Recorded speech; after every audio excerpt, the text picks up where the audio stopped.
The massive space station floated in the dark void between stars. Its metal halls stretched for miles in every direction. Thousands of different alien beings moved through the corridors. Some walked on legs like spiders. Others floated in glass tanks filled with purple gas. A few looked like living crystals that sang to each other in musical notes. This was the Galactic Senate, the heart of government for most of the known universe. Once every month, representatives from across the galaxy came here to make laws and settle disputes. Today was no different from any other day, except for one thing that would change everything. Not Ambassador Zix-9 of the Zephyrian hegemony clicked her four arms together as she entered the great meeting hall. Her insect-like head turned left and right, taking in the sight of hundreds of other species. The Zephyrians were proud warriors, known throughout the galaxy for their strong military. Zix-9 had fought in many battles and feared nothing. At the center of the hall stood a platform made of pure energy. On it, Elder Threkos waited for the session to begin. Threkos was older than most civilizations. He looked like a cloud of glowing gas held together by an invisible force. His voice could be heard in the minds of every being present. "Let us begin with the reading of our most sacred law," Threkos announced. His words echoed in thousands of different languages as the translation systems kicked in. A young diplomat from the Aquarian Federation raised one of her blue tentacles. "Elder Threkos, why do we always start with this old rule? Some of us have never even heard the full story." Threkos' glow grew brighter. "Because, young one, some rules exist for the safety of all life. Listen well." The great hall fell silent. Even the crystal beings stopped their singing. Threkos began to speak the words that every member of the Galactic Accord knew by heart. "Under no circumstances shall any member species make contact with or disturb the beings of Sol 3, also known as Earth. Any attempt to communicate with, observe, or enter their star system will result in immediate removal from the Galactic Accord. All protective treaties will be cancelled. This law cannot be changed or ignored." Zix-9 clicked her mandibles together, making a sound like laughter. "Elder Threkos, surely this is just an old story. How dangerous could one small planet really be?" Several other young representatives nodded in agreement. The galaxy was huge, with millions of worlds and countless species. How could one planet matter so much? Threkos' energy form began to pulse with what looked like anger. "You speak of things you do not understand, Zephyrian. I was there during the Terra Wars. I saw what the humans could do." The hall grew even quieter. The Terra Wars were legend now, stories told to children to teach them about the old days. Most beings thought they were just myths. "Tell us," said another young voice from the crowd. "What really happened?" Threkos floated down closer to the assembly. His voice became softer, but somehow more frightening. 3,000 years ago, the humans appeared in our galaxy like a storm. Their ships were faster than anything we had seen. Their weapons could crack planets in half. But it was not their technology that made them dangerous. It was something else. He paused, letting his words sink in. They fought like wild animals, but with the intelligence of the greatest minds. When we destroyed one of their ships, they would study how we did it and make sure it never happened again. When we won a battle, they would learn from their defeat and come back stronger. Zix-9 shifted in her seat. But they lost the war, did they not? They are trapped in their own star system. They did not lose, Threkos said firmly. They chose to leave. The hall erupted in whispers and strange alien sounds of confusion. "That is impossible," declared General Korth of the Titanium Collective. His metallic body clanked as he stood up. "No species abandons a winning war." Threkos' glow grew dim with old sadness. The humans had conquered half the galaxy. Our fleets were broken. Our worlds were burning. Then, one day, they just stopped. Every human ship turned around and went home. They put up a barrier around their star system and never came out again. Why? Asked the young Aquarian diplomat. We never found out. We sent messages asking for peace talks. No answer. We offered them anything they wanted. Still nothing. They simply vanished behind their barrier and left us alone. Zix9 stood up, her warrior instincts making her angry. So we have been afraid of nothing for 3,000 years? They ran away like cowards.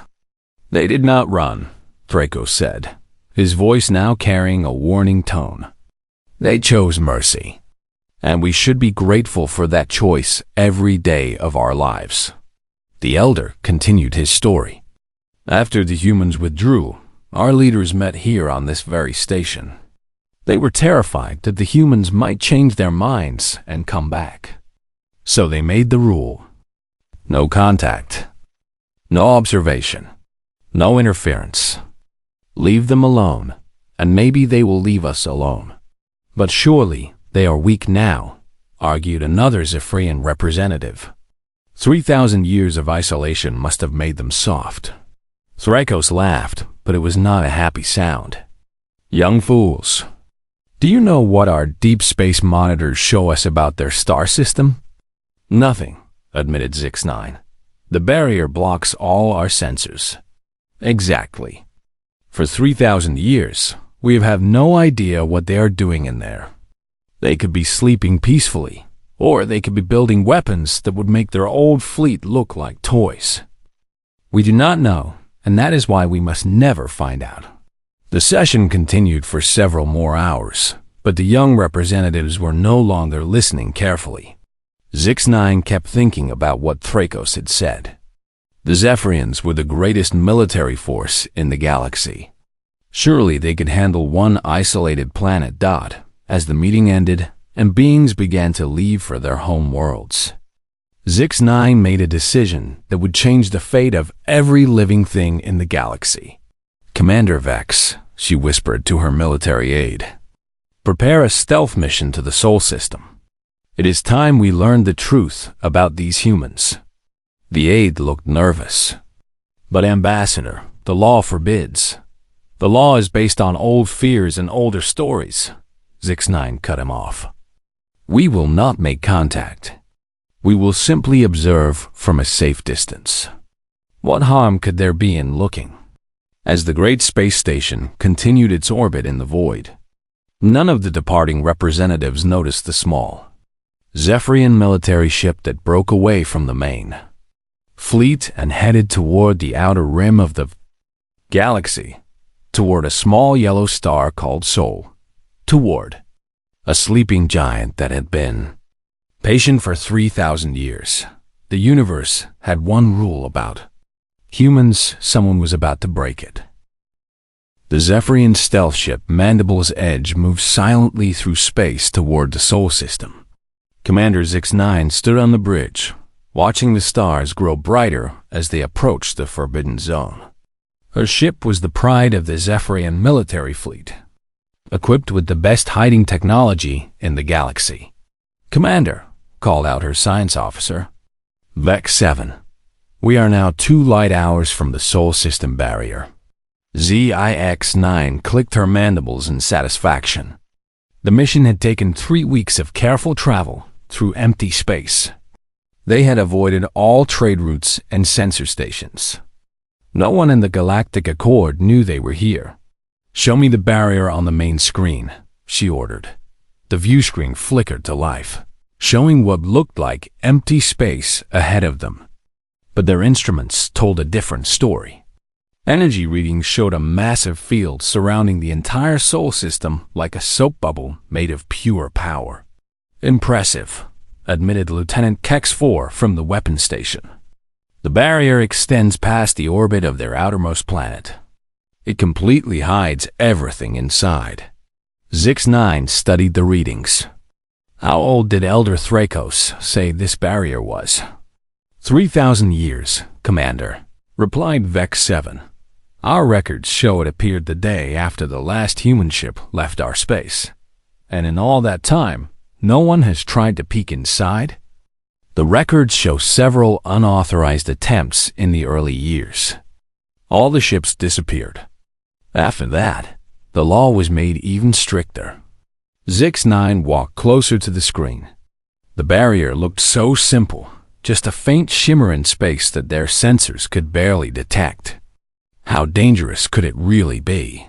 Launch sensor probes, she commanded. Keep them at a safe distance. I want to know everything about this barrier. 3 small probes shot out from the ship and moved toward the energy field. They stopped several thousand miles away and began scanning. Data flowed back to the ship's computers. What do you see? SZIX-9.VEX-7 studied his instruments with confusion. Commander, this is very strange. The barrier seems to be made of folded space-time. It is not just hiding the system, it is somehow making it exist in a different dimension. Explain that in simple terms. Imagine you have a box. Now imagine you fold the box so that it is no longer in the same room as you, but it still exists somewhere. That is what this barrier does to the entire Sol system. Zix9 felt a chill run through her exoskeleton. The humans had built something that could move an entire star system out of normal space. 3,000 years ago, before they had access to the galaxy's most advanced science. Try a closer scan, she ordered. Move the probes to just outside the barrier. Commander, warned Lieutenant Kex-4, perhaps we should report back to command first. This technology is far beyond anything we understood. We came here to learn the truth, Zix9 snapped. Move the probes closer. The probes crept forward until they were almost touching the shimmering barrier. Suddenly, their sensors went wild. Alarms began ringing throughout the ship. What is happening? Demanded Zix9. The probes are detecting massive structures inside the barrier. Vex-7 shouted over the noise. Commander, there are artificial objects the size of planets in there. That is impossible. Put it on the screen. For just a moment, their enhanced sensors pierced through the barrier.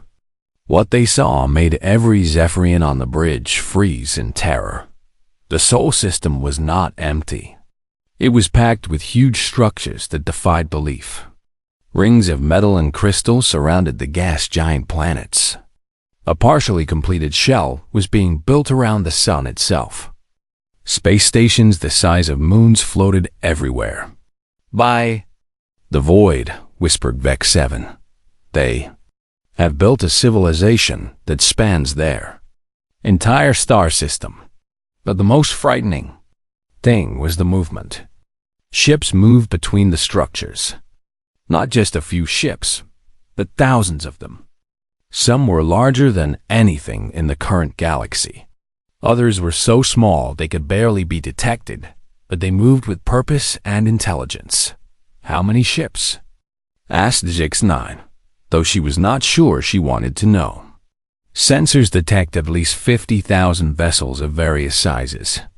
Commander, some of these ships are larger than our space stations. Zix9 stared at the screen in shock. The humans had not been sleeping for 3,000 years. They had been building. They had turned their entire star system into a fortress and a factory. Sir, called the communications officer. Something is happening to the barrier.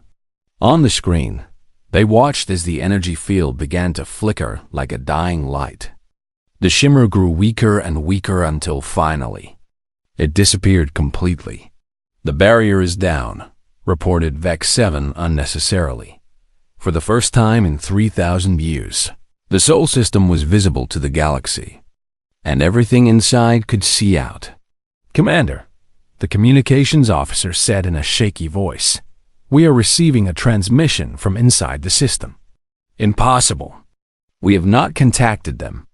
The transmission is not a response, sir. It appears to be a general announcement. Put it through. The voice that came through their speakers was calm and human, speaking in perfect galactic standard language. Attention unidentified vessel at the edge of our space. You have observed the deactivation of our privacy barrier. Please identify yourself and state your intentions. Zix-9 felt panic rise in her chest. How did they know the ship was there? The Mandible's edge was completely hidden by stealth technology. "Sir," whispered the tactical officer, "sensors show multiple objects moving toward us from inside the system. They are moving faster than our instruments can properly track."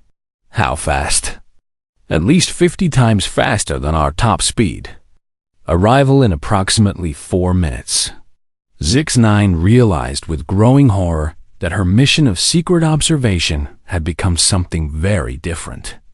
The humans knew they were there. The humans were coming. "Send a message to Zephyrian High Command," she ordered. "Tell them the barrier is down and the humans are active. Tell them we may have made a terrible mistake." "Commander," interrupted the science officer, "the approaching objects are slowing down. They will be here in 30 seconds. On the view screen, 3 human ships became visible. They were sleek and dark, seeming to bend light around them. As Zix-9 watched, the ships seemed to exist in several places at once, flickering in and out of reality. Another human voice came through their communication system. This one was different, carrying authority and something that sounded like disappointment. "Zephyrian vessel Mandible's Edge. You have violated the territorial space of Earth and observed classified human installations. Your presence here breaks the galactic accord that has kept peace for 3 millennia. How do they know our ship's name?" whispered Lieutenant Kex-4. The human voice continued. "Commander Zix-9 of the Zephyrian Hegemony, you will accompany us back to Earth for debriefing. Your crew will be treated with respect, but your ship will be impounded." Zix-9 tried to speak, but no words came out. The humans knew everything about them.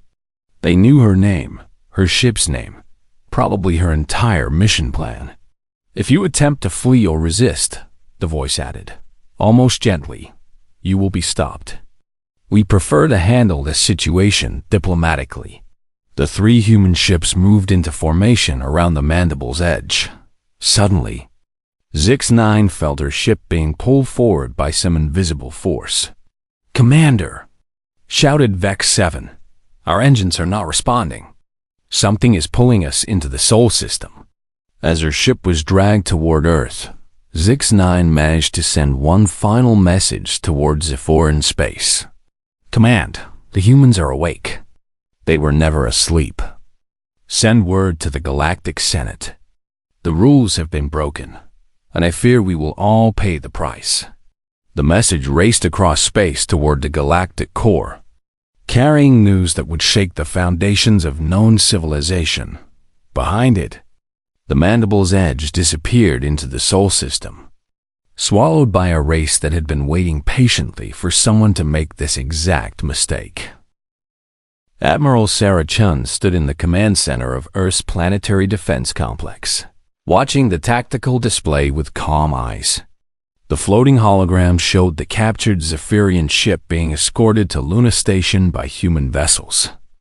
Around her, dozens of technicians worked at control panels that hummed with quiet efficiency. "Admiral," called Lieutenant Morrison from the communications station. "The Zephyrian ship has been secured at Luna.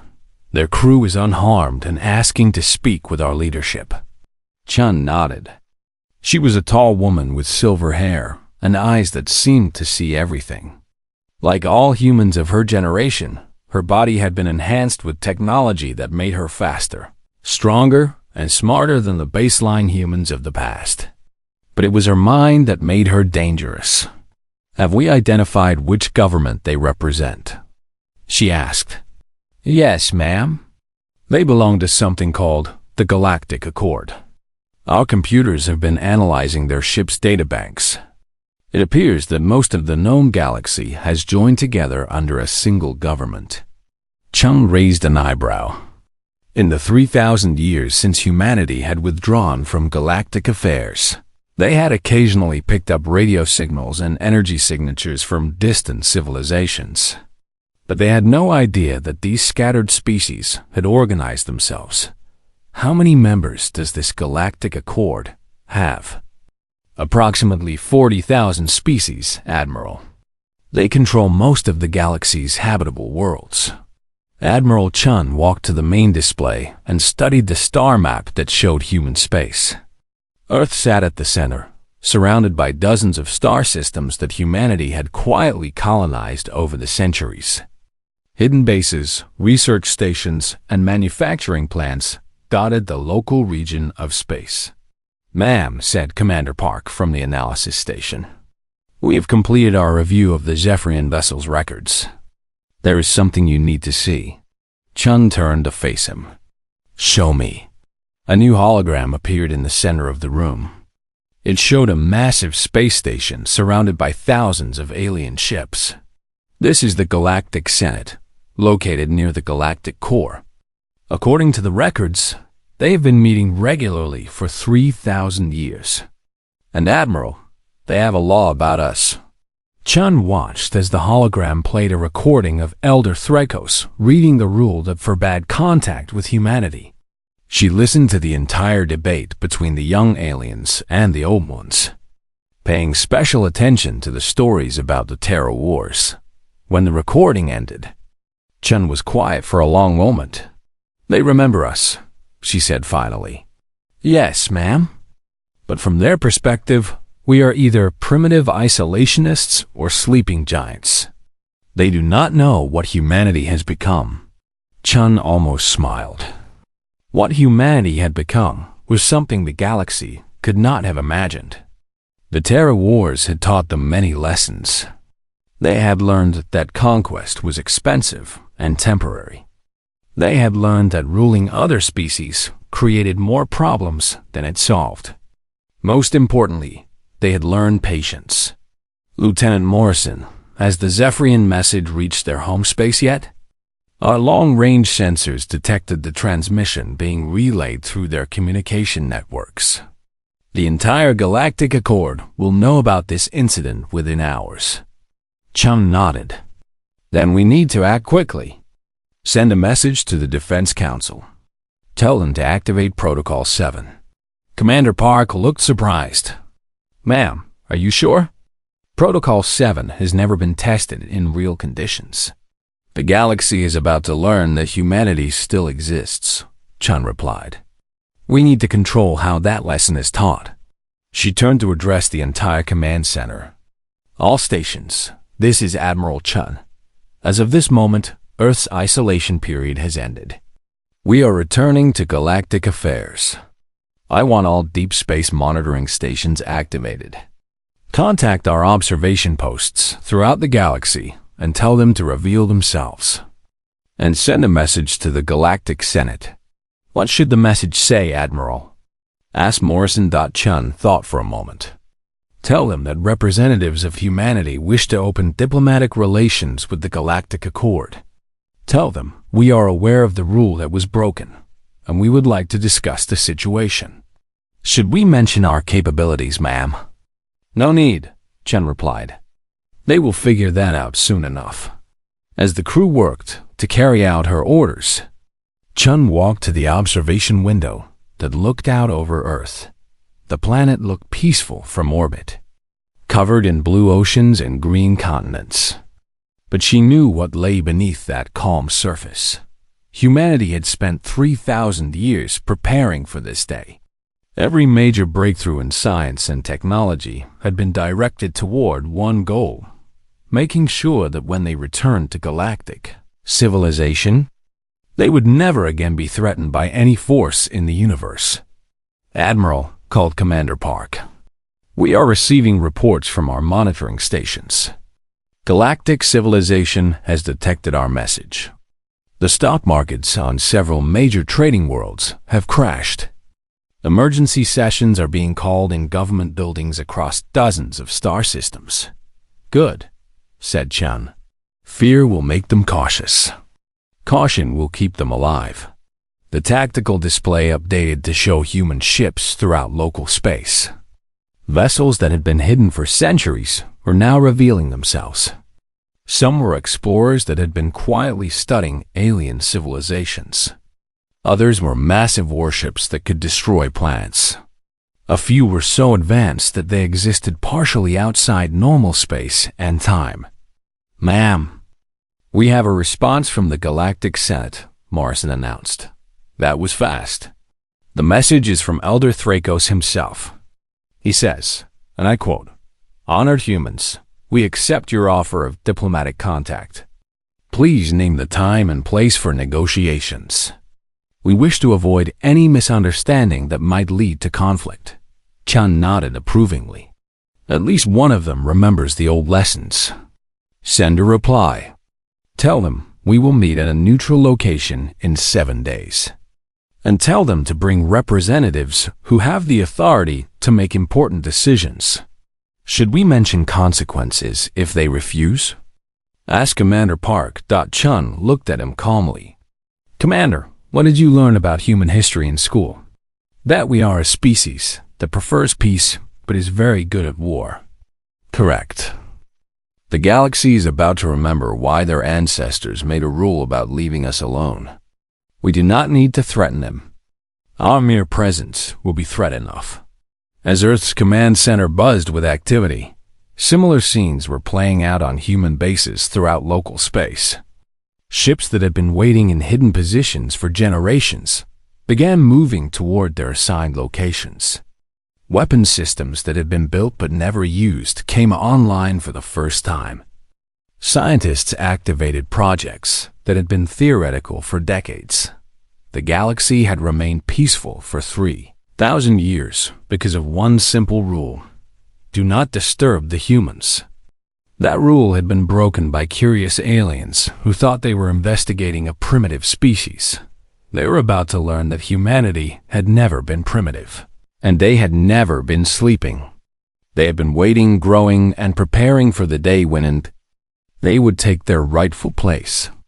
Among the stars, the universe was about to remember why some sleeping giants should never be. Awakened. Admiral Chun stood at her command station and watched as humanity's long isolation came to an end. The next few days would determine whether the galaxy would welcome them back peacefully, or whether the Terra Wars would seem like a minor disagreement compared to what was coming. Either way, humanity was ready. The Galactic Senate had never seen chaos like this. In the Great Assembly Hall, thousands of representatives shouted, argued, and demanded answers in hundreds of different languages. The translation systems struggled to keep up with the flood of panic and anger that filled the air. Elder Thrakos floated above the chaos, his energy form pulsing with worry. In all his long life, he had never seen the galaxy's leaders so frightened. The news of human contact had spread like wildfire through every civilized world. "Order! Order!" he called out, his mental voice cutting through the noise. "We must remain calm and think clearly." Ambassador Zix9's replacement, General Kex Prime, rose from the Zephyrian delegation. Her forearms gestured angrily as she spoke. "Elder Thrakos, one of our ships has been captured. Our people are prisoners of these humans. This is an act of war." A chorus of agreement rose from several military species, but other voices called for caution. Admiral Kethvar of the Draconic Empire stood up slowly. His massive reptilian form commanded respect throughout the hall. Unlike many others, he remembered the old stories not as myths, but as warnings. "General Kex Prime," he said in a voice like rolling thunder, "your people broke the sacred law. The humans have every right to defend themselves. We should be grateful they only captured your ship instead of destroying it." "You speak like a coward," snapped Kex Prime. Kethvar's eyes glowed with ancient fire. "I speak like someone who fought beside humans during the Alliance Wars, before you were even hatched. I have seen what they can do when they are truly angry. Trust me, General, you do not want to see that again." Elder Thrakos called for silence again. "We have received a message from the humans. They wish to meet for diplomatic talks. This is our chance to solve this problem peacefully." The young diplomat from the Aquarian Federation raised a tentacle. Elder Thrakos, what if they are bluffing? One isolated star system against the entire galaxy. Even if they are advanced, we have millions of ships and billions of soldiers. Before Thrakos could answer, the hall's main communication system activated. A new voice filled the chamber, speaking in perfect galactic standard. Honored members of the Galactic Senate, this is Admiral Sarah Chun of Earth's Defense Forces. We hope this message finds you well. Every being in the hall fell silent. Hearing a human voice for the first time in 3,000 years was like listening to a ghost. We are aware that our sudden contact has caused concern throughout your civilization. This was not our intention. We simply wish to open peaceful dialogue and discuss our return to galactic society. General Kex Prime started to speak, but Thrakos signaled for quiet. We understand that some of you may question our capabilities or our intentions. To avoid any misunderstandings, we would like to demonstrate that humanity has not been idle during our isolation. The message paused. Then, throughout the galaxy, something impossible happened. On every major world, in every important star system, human ships suddenly appeared. They had been there all along, hidden and watching, but now they revealed themselves to local sensors. Billions of aliens looked up at their skies and saw vessels that should not exist. The ships were works of art and science combined.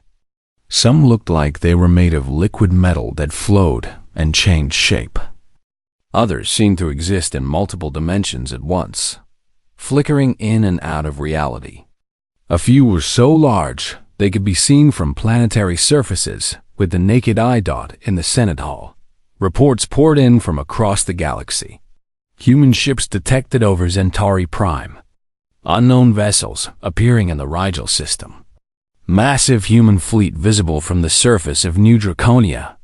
But the reports that truly frightened the galactic leaders came from their military commanders. Human ships were not just appearing near populated worlds. They had positioned themselves at every major hyperspace junction, every important trade route, and every strategic military base. In less than an hour, humanity had revealed that they had been present throughout the galaxy for centuries. Watching and waiting. Admiral Chun's voice continued calmly through the chaos. We want to assure you that these ships are not an invasion force. They are simply making their presence known as a gesture of openness. We've been your neighbors for a very long time, even though you did not know it. Elder Thrakos felt a chill run through his energy form. The implications were staggering. If humans had been secretly present throughout the galaxy, what else did they know? What other capabilities were they hiding? Our diplomatic vessel will arrive at the neutral station Omega-7 in 6 days, Chun continued. We look forward to productive discussions about humanity's place in galactic civilization. Until then, we ask that all members of the Galactic Accord avoid any aggressive actions. We would hate for there to be any unfortunate misunderstandings. The message ended, leaving the Senate in stunned silence. General Kex Prime was the first to speak. This is clearly a threat. They are positioning their forces to attack our worlds. No, said Admiral Kefar quietly. This is a demonstration. They are showing us that they could have attacked us at any time during the past 3,000 years, but chose not to. They are offering us peace while reminding us what the alternative would be. Reports continued to flood in from across the galaxy. Human technology was far beyond anything the Galactic Accord possessed. Ships that could exist in multiple dimensions. Communication systems that worked instantly across any distance. Energy sources that seemed to violate known physics, but perhaps most disturbing were the economic reports. Within hours of the human revelation, several galactic industries had shut down completely. Jump gate networks experienced mysterious failures. Communication systems stopped working properly. The terrible truth was becoming clear. Humanity had not just been watching the galaxy for 3,000 years. They had quietly integrated themselves into galactic infrastructure. They had access to everything: communications, transportation, manufacturing, even entertainment networks. "They have been inside our civilization all along," whispered the Aquarian diplomat. Elder Thrakos nodded grimly. "The question is no longer whether we can defeat the humans in war. The question is whether our civilization could even function without them." A new report arrived from the Galactic Intelligence Services. Analysis of human technology showed that they had achieved what scientists called a Type 2 civilization. They had mastered the energy output of their entire star. They had built structures that spanned solar systems. They had developed technologies that the galaxy's best minds could not even understand. "How is this possible?" demanded Kex Prime. 3,000 years ago, they were barely more advanced than we were. Admiral Kethvar answered with the wisdom of age. 3,000 years ago, they were warriors fighting a galactic war. Today, they are something much more dangerous. They are warriors who've had 3 millennia to prepare for the next war. The Senate debated through the night, but the conclusion was inevitable. Humanity was not requesting permission to rejoin galactic society. They were informing the galaxy that they were taking their place whether the Accord liked it or not. The only choice left was whether that transition would be peaceful or violent. As the session finally ended, Elder Thrakos sent a private message to his oldest allies throughout the galaxy. "Prepare for a new age. The humans are returning, and they are no longer the species we once knew. They have become something beyond our understanding, and we must hope that they still remember what mercy means." The universe had one rule about humans: do not disturb them. That rule had been broken, and now the galaxy was about to learn what 3,000 years of human evolution had created. It was going to be a very interesting negotiation. The neutral station Omega-7 floated in empty space between 2 spiral arms of the galaxy. Built centuries ago for important diplomatic meetings, it had hosted peace talks between dozens of species. But it had never been the site of negotiations. That would determine the fate of galactic civilization itself. Admiral Sarah Chun's ship approached the station like a dream made real. The vessel seemed to exist in several dimensions at once, its hull shifting between solid matter and pure energy. Local sensors could barely detect it, even though it was the size of a small city. Inside the station's main conference room, representatives from the Galactic Accord waited nervously. Elder Thrakos had chosen the delegation carefully, species known for their wisdom rather than their military power. The Aquarian Federation's best diplomats. The Crystal Singers of Harmony Prime. Even Admiral Kethvar was there, representing those who remembered the old alliance. General Kex Prime had also been included, though she sat apart from the others, her forearms crossed in barely controlled anger. "Sensors show the human vessel is docking," announced the station's eye. "Atmospheric conditions are being adjusted for human requirements." A few minutes later, the conference room doors opened. Admiral Sarah Chun entered, followed by 2 other humans. The galactic representatives got their first look at what humanity had become. Chun moved with fluid grace that seemed almost unnatural. Her eyes held an intelligence that processed information faster than most computer systems. When she spoke, her voice carried harmonics that suggested she existed partially outside normal space-time. "Thank you for meeting with us," she said, taking a seat at the conference table. "I am Admiral Sarah Chun, speaking for the United Governments of Humanity." Elder Thrakos' energy form pulsed with curiosity. "Admiral Chun, we are honored by your presence. May we ask, what happened to your species during the isolation period?" Chun smiled, and it was neither cruel nor kind. It was the expression of a being who had moved beyond the concerns that troubled lesser species. "We evolved, Elder Thrakos. We adapted. We became what we needed to be." She activated a holographic display that showed the true extent of human civilization. hidden colonies throughout the galaxy, observation posts that have been watching alien species for millennia, technology that defied known physics.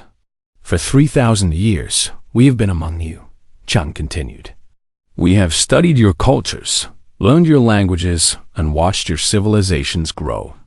We have been the customers in your markets, the travelers on your ships, and the voices on your communication networks. The Aquarian diplomat raised a tentacle nervously. You mean, some of the beings we have interacted with over the centuries were actually humans in disguise? Not disguise, Chun corrected. True physical transformation. We developed the ability to take any form necessary for our observations. We have been your neighbors, your colleagues, and sometimes your friends. You simply did not know it. General Kex Prime slammed her arms on the table. This is outrageous. You have been spying on us for thousands of years. Chun turned to look at her, and Kex Prime felt a chill run through her exoskeleton. The human's eyes held depths that seemed to go on forever. General, we have been protecting you. What do you mean? Chun's expression became serious. In 3,000 years of watching the galaxy, we have prevented 17 major wars, stopped 43 acts of genocide, and quietly eliminated numerous threats to galactic civilization. You never knew about these dangers because we made sure you never had to face them. She activated another hologram showing various alien threats that had been destroyed by human forces. Ancient machines that devoured entire star systems. Aggressive species from other galaxies. Plague organisms that could wipe out all organic life. Each time, we dealt with these problems quietly, without taking credit or revealing ourselves. We wanted the galaxy to develop peacefully, without constant fear of extinction. Admiral Kethvar leaned forward. Why? Why protect species that would have feared you? Because, Chun replied, we learned from the Terra Wars that conquest is empty if you destroy what you are trying to protect. We wanted to see what galactic civilization could become if it was allowed to grow without the constant threat of annihilation. Elder Threkos pulsed with understanding. You have been gardeners, tending a galactic civilization like a precious plant. An appropriate metaphor, Chun agreed. But now the garden has grown large enough to sustain itself. It is time for humanity to take its place openly among the stars. And what place is that? Asked the Aquarian diplomat. Chun stood up and walked to the large window that showed the galaxy spread out in all its glory. We propose a new arrangement. The Galactic Accord will continue to govern most species and systems. But humanity will take responsibility for threats that are beyond normal capabilities. We will be the guardians against the darkness between stars. And if we refuse? General Kex Prime demanded. Chun turned back to the table. Then we will respect your decision and return to our isolation. But we will no longer protect you from threats you cannot handle alone. The galaxy will have to face its dangers without our help. The room fell silent as the implications sank in. 3,000 years of hidden protection would end. Ancient threats that humanity had been quietly fighting would be left for others to handle. You are blackmailing us, Kex Prime accused. No, said Admiral Kethvar quietly. They are offering us a choice. Partnership or independence. Both have consequences. Chun nodded approvingly at the old warrior. Admiral Kethvar understands. We are not demanding control. We are offering to continue doing what we have always done, but openly instead of in secret. Elder Threkos asked the question that everyone was thinking. What guarantees do we have that humanity will not eventually decide to conquer the galaxy? Chun's smile returned. The same guarantee we gave 3,000 years ago. If we had wanted to conquer the galaxy, we would have done it already. We had the power then, and we have far more power now. Conquest has never been our goal. She returned to her seat. We want to see what galactic civilization can achieve when it is not limited by fear and ignorance. We want to explore the universe together, to learn and grow, and become something greater than any single species can achieve alone. The negotiations continued for hours, but the outcome was never really in doubt. The galaxy had two choices: accept humanity as a partner, or face an uncertain future alone. In the end, the vote was unanimous. Humanity would rejoin galactic civilization as a senior member of the Galactic Accord. They would have permanent seats in the Senate and the authority to deal with threats beyond normal capabilities.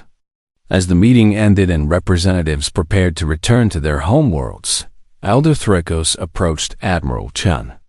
"Admiral, may I ask you a personal question?" "Of course." "Are you still human? Or have you become something else entirely?" Chun considered the question carefully. "We are what humanity chose to become when faced with an infinite universe full of wonders and dangers.